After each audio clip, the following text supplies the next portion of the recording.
ill-defined in the minds of most of us. We throw around the word. We throw around numbers.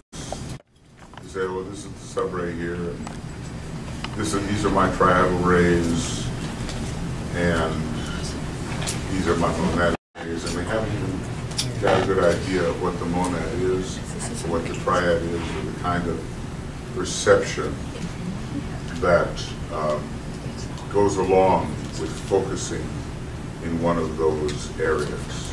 So we'll try to do that as well, you know. I mean, a lot of people, they just like visualize a triangle above their head or something.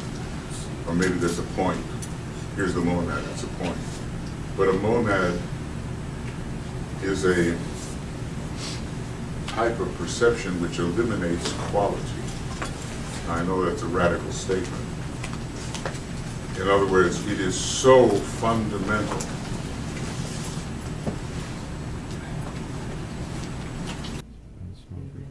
the soul is a universal principle. It is found as consciousness at the very height of the universe.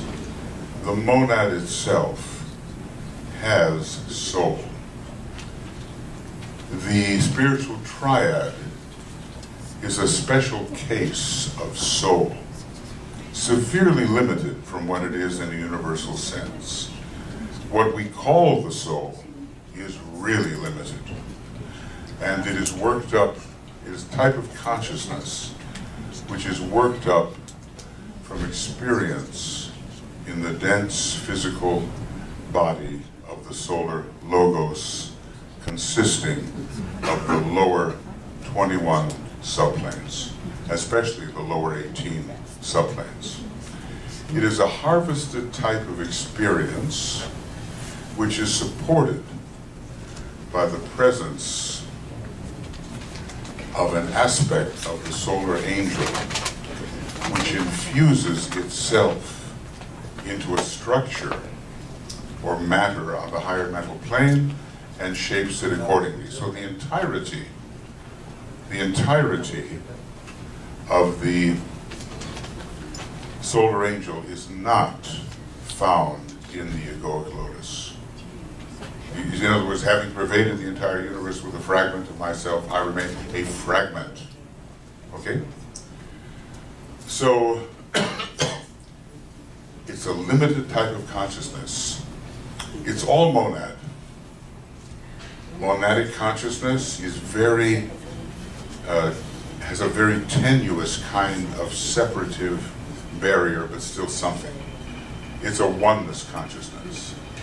As consciousness descends into the spiritual triad, it triplicates, it diversifies, and it's still monadic consciousness in a state of encapsulation, whether it's will, wisdom, or activity.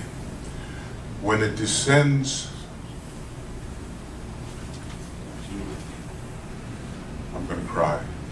When it descends further,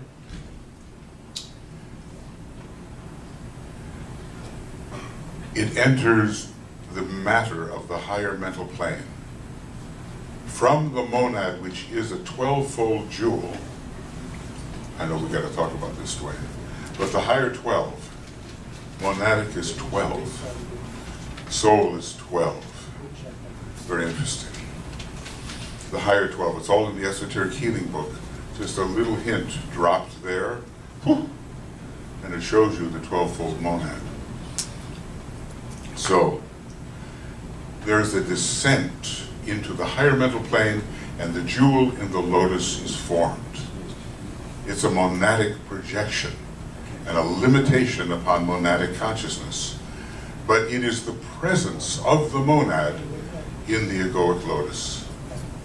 Now you've got the presence of the solar angel in the egoic lotus. You have a dual presence.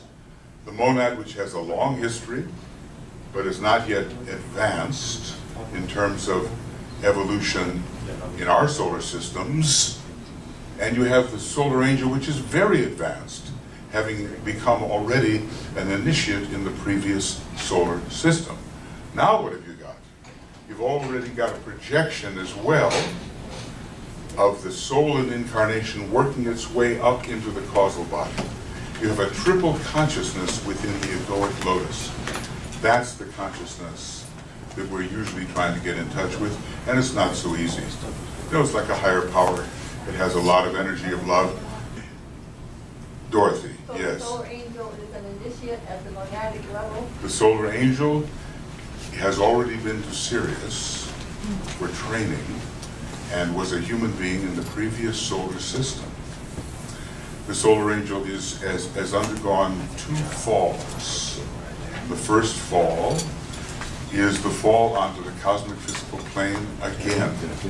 The second fall is a projection of its essence and its presence in some small degree into the matter of the higher mental plane. 2 falls. But it's not the same level as the monad. Well, no, wait. The solar angel has its own monad. And so does every life, and they're all one. See what I mean? So the human monad is less experienced than the solar angelic monad. Solar angelic monad is really experienced, but less experienced than, let's say, the divine lives on the logoic plane, and on it goes. There's only one monad in all of cosmos, differentiated through contracted self-perception. Okay, meaning there's only one perceiver, and that perceiver diversifies its modes of self-perception, creating apparently different entities. So every division of self-perception is an entity. And we are that, and the solar angel is that, and greater beings are that, and so forth. They just differ in terms of their experience in the projected worlds of the universal logos. So basically, we're just new at this. The solar angel is already a member of the council within the sun. That's an amazing thing. There's a solar logoic council, which is analogous to Shambhala, and the solar angels are members of that. That's how far they've gone. And we're doing well if at the 5th or 6th degree, usually the 6th, we can become maybe a member of the council of our planet.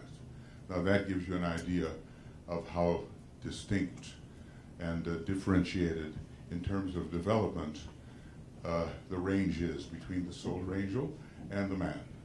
But just think, 49 solar angels make a planetary logos. It's kind of interesting to have a group phenomena, and they become that. They're on their way to become that, but it's a group identity factor. I haven't quite figured out how they do it, but basically identity is like mercury. It amalgamates. You got a bunch of little beads, and they come together, and they're one entity. And the solar angels are on their way, one path of potentially becoming planetary logoi. So, you will not preserve, in other words, everybody's individuality is your individuality. There's no way to separate what appears to be yourself from the true one identity. And the amalgamation of identities is what we call group consciousness all the way up. So get ready to be everybody else. It's a little rough, because you don't like how they behave, but on the other hand, it's you doing the job. It's you as them. And basically what we have to do is eliminate, as we ascend, the rings pass not, which make us feel individual and distinct, because we are not. We are all aspects of the one identity, and that identity is ours. So that's a big stretch, and right now a lot of people are just trying to solidify their own ego consciousness, the sense of being somebody, even somebody spiritually, but it's not really true. It's true up to a point, and then not really true. It's part of the Mahamaya. The differentiation is part of the Mahamaya. Basically, in the secret doctrine, it tells us how number evolves from no number. So no number is the reality, and number is almost, like the first illusion, and diversification is all illusory, and illusion is based upon fragmentation and division. So just get ready to be everybody else, that's all. And of course you start doing that with love. See, it wears thin the barriers, apparent barriers between people. See, Christ had that immensely. He could just, so Neptune, he could just slip inside the apparent ring past knot of another and be that other through identification. So that's the second ray monad, and they have a special facility with that. A lot of the advanced students, it's just such a joke about being an advanced student.